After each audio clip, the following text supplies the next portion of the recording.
UNFCCC, United Nations framework convention on climate change, COP25 సదస్సు ఏ విధమైన ఫలితం లేకుండానే ముగిసిపోయింది.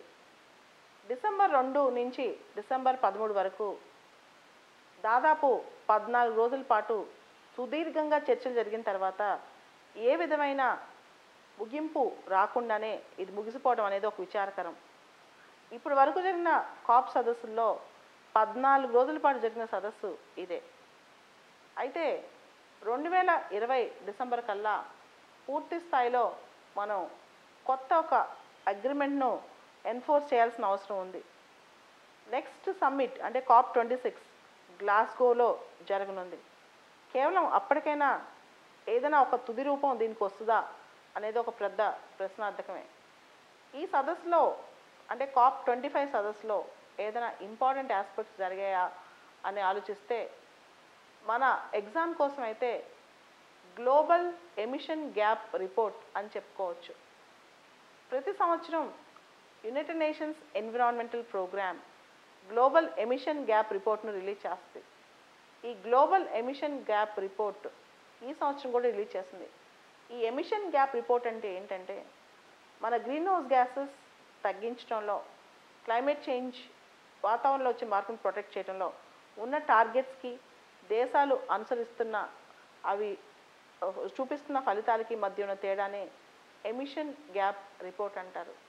ఈ ఎమిషన్ గ్యాప్ రిపోర్ట్లో ఇండియా లాంటి దేశాలు పర్ క్యాపిటల్ ఎమిషన్స్లో చాలా చక్కగా పర్ఫామ్ చేసినప్పటికీ ఓవరాల్గా చూసుకుంటే అభివృద్ధి చెందిన దేశాలు, చెందుతున్న దేశాలు అంటే చైనా, బ్రెజిల్, ఇండియా, అమెరికా అన్ని దేశాలు ఇంకా చాలా సాధించాల్సిన ఆవశ్యకత ఉంది అని తెలుస్తోంది.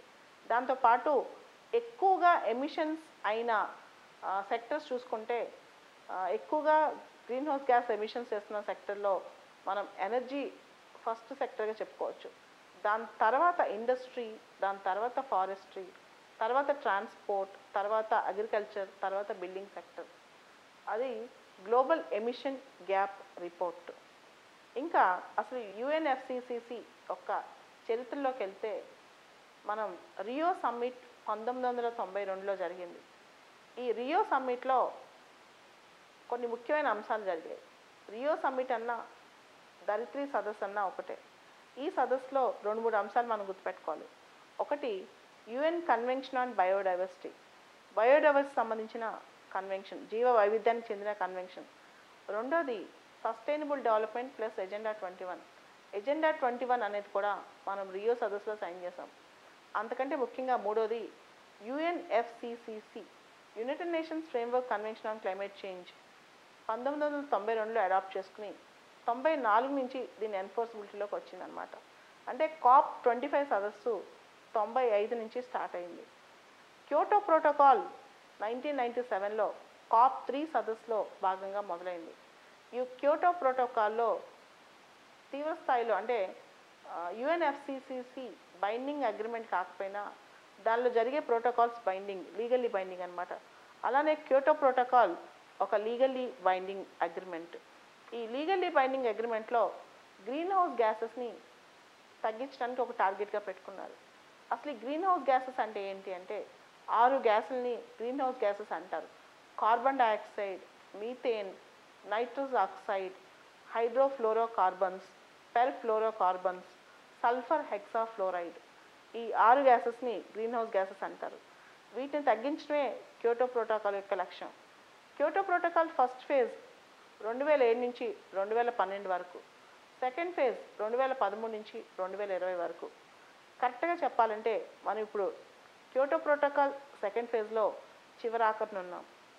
ఈ క్యోటో ప్రోటోకాల్ సెకండ్ ఫేజ్కి అసలు చాలా దేశాలు బైండింగ్ అయి లేవు. క్యోటో ప్రోటోకాల్లో బేసికల్గా annex countries, non annex countries అని 2 రకాలు ఉంటాయి. ఎనెక్స్ కంట్రీస్కి Kyoto protocol binding, non annex కంట్రీస్కి క్యోటో ప్రోటోకాల్ బైండింగ్ కాదు. అయితే క్యోటో ప్రోటోకాల్ సక్సెస్ కానందువలన దాని ప్లేస్లో 2015 నుంచి ప్యారిస్ క్లైమేట్ డీల్ అనే ఒక అంశం తెర మీదకి వచ్చింది. ఈ 2020 కల్లా ఈ డీల్ 2015లో ఏ డీల్ అయితే చేసుకున్నారో పూర్తి స్థాయిలో ఒక అగ్రిమెంట్ తీసుకొచ్చుకుని 2020 నుంచి అమల్లోకి తేవాల్సిన అవసరం ఉంది. కానీ ఈ సంవత్సరం అంటే COP25 స్పెయిన్లో మ్యాడ్రిడ్లో జరిగిన సదస్సులో ఎటువంటి తుది ఫలితాలు రానందువలన నెక్స్ట్ ఇయర్కి ఇది పోస్ట్పోన్ అయింది. అసలు ఈ సంవత్సరం ఎందుకు పూర్తి స్థాయిలో ఎలాంటి ఒప్పందం చేసుకోలేకపోయారు? దానికి కారణం ఒకటి కార్బన్ మార్కెట్ అనే అంశం.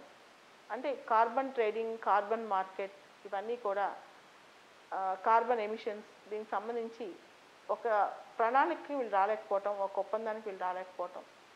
ఈ ఆర్టికల్ 6 ప్యారిస్ క్లైమేట్ డీల్లో డ్రాఫ్ట్లో ఆర్టికల్ 6లో ఈ కార్బన్ మార్కెట్స్ గురించి రాసింది. కార్బన్ మార్కెట్స్ అంటే ఏంటంటే ఏ దేశాలైనా ఉద్గారాలు తక్కువ ఉత్పత్తి చేస్తున్నప్పుడు అవి ఇతర దేశాలకి మిగిలిన క్రెడిట్స్ అమ్ముకోవచ్చు అనమాట. వాటినే కార్బన్ క్రెడిట్స్ అంటారు. ఆల్రెడీ క్యోటో ప్రోటోకాల్లో ఇలాంటి మెకానిజమే ఒకటి ఉంది. ఇప్పటి వరకు ఈ సర్టిఫికెట్స్ ఈ దేశాలు ఏ దేశాలైతే గ్రీన్ హౌస్ గ్యాసెస్ని తగ్గించి బెటర్గా పర్ఫామ్ చేశాయో అమ్ముకోవడానికి ఒక మార్గమే పూర్తి స్థాయిలో లేదు. దీనికి సంబంధించి ఒక అగ్రిమెంట్ అనేది ఇప్పటికి ఇంతవరకు రాలేదు. దీంతో పాటు కార్బన్ మార్కెట్లో డెవలప్డ్ కంట్రీస్ కొన్ని విధి విధానాలను పాటించాల్సిన ఆవశ్యకత ఉందన్నమాట. విధి విధానాలు అంటే ఇక్కడ ఒకటి ఎలాంటి టెక్నాలజీ ట్రాన్స్ఫర్ చేస్తున్నారు, లేదా ఫండింగ్ ఎలా ఇస్తున్నారు. ఇప్పటి వరకు మనం చూసుకుంటే గ్రీన్ హౌస్ గ్యాసెస్ అంటే క్లైమేట్ చేంజ్ ఆపడం కోసం డెవలప్డ్ కంట్రీస్ $100 బిలియన్ ఫండ్ ఇవ్వాలనుకుంటే ఇంతవరకు $2 బిలియన్ పూర్తి స్థాయిలో దానిలో ఫండ్ చేరలేదన్నమాట.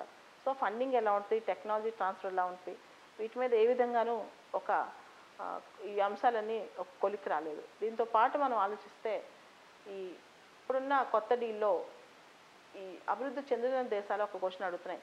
ముందు గత 2-3 సంవత్సరాల నుంచి అభివృద్ధి చెందిన దేశాలు తమ కమిట్మెంట్స్ని ఎలా నెరవేర్చుకున్నాయో తెలియాలి అని. దాంతోపాటు అభివృద్ధి చెందిన దేశాలు తమ కమిట్మెంట్స్ గురించి చెప్పకుండా చెందుతున్న దేశాలపై రుద్దటం ఇది కరెక్ట్ కాదు. కఠినమైన భాష అభివృద్ధి చెందుతున్న దేశాలపై ఉపయోగించడం కరెక్ట్ కాదు అని కూడా అభివృద్ధి చెందుతున్న దేశాలు చెప్తున్నాయి. అదేవిధంగా ఈ ఎన్విరాన్మెంటల్ పొల్యూషన్ విషయానికి వస్తే 2-3 పదాలు రెగ్యులర్గా న్యూస్లో ఉన్నాయి. ఒకటి CBDR, common but differentiated responsibility principal. అంటే పర్యావరణాన్ని కాపాడటం ఉమ్మడి బాధ్యత, కానీ డెవలప్డ్ కంట్రీస్ ఆల్రెడీ పొల్యూషన్ చేశాయి కాబట్టి వాటి బాధ్యత చాలా ఎక్కువ. డెవలపింగ్ కంట్రీస్ బాధ్యత ఇప్పుడిప్పుడే అభివృద్ధి చెందుతాయి కాబట్టి కొంచెం తక్కువ. దాంతోపాటు పొల్యూటర్ పేస్ ప్రిన్సిపల్, ఎవరైతే పర్యావరణాన్ని కాలుష్యం చేస్తారో వాళ్ళే దానికి మూల్యం చెల్లించాలి. దాంతోపాటు sustainable development principle. Sustainable development అంటే సుస్థిర అభివృద్ధి. నీ యొక్క హక్కుల్ని కాపాడుకో, పర్యావరణాన్ని అనుభవించు, దాంతోపాటు నీ భవిష్యత్ తరాలకు కూడా స్వచ్ఛమైన పర్యావరణాన్ని అందించు, దాన్నే సస్టైనబుల్ డెవలప్మెంట్ అంటాం. ఈ COP25లో ఎటువంటి ఫలితం రాకపోవడం ఆంటోనియో గుటెరస్ UN సెక్రటరీ జనరల్ని డిసప్పాయింట్ చేసిందని ఆయన చెప్పారు. కానీ ఆశ వేడినని, ఖచ్చితంగా మంచి ప్రణాళిక ముందుకు వస్తుందని కూడా ఆశ వ్యక్తం చేశారు. అండ్ ఇక్కడ మనం గ్రెటా థన్బర్గ్ గురించి కూడా చెప్పాలి. ఈ స్వీడిష్ అమ్మాయి పర్యావరణం గురించి ప్రపంచ దేశాలు చేస్తున్న చర్యల గురించి చాలా పరుషంగా ఉంది. అంటే అమ్మాయికి వీళ్ళు చేస్తున్న చర్యలు ఏ విధంగా సరిపోవు. ఎందుకంటే we are in the climate emergency. ప్రపంచం మొత్తం క్లైమేట్ ఎమర్జెన్సీ ప్రకటించాల్సిన తరుణం ఏర్పడిందని మనం అనుకోవచ్చు.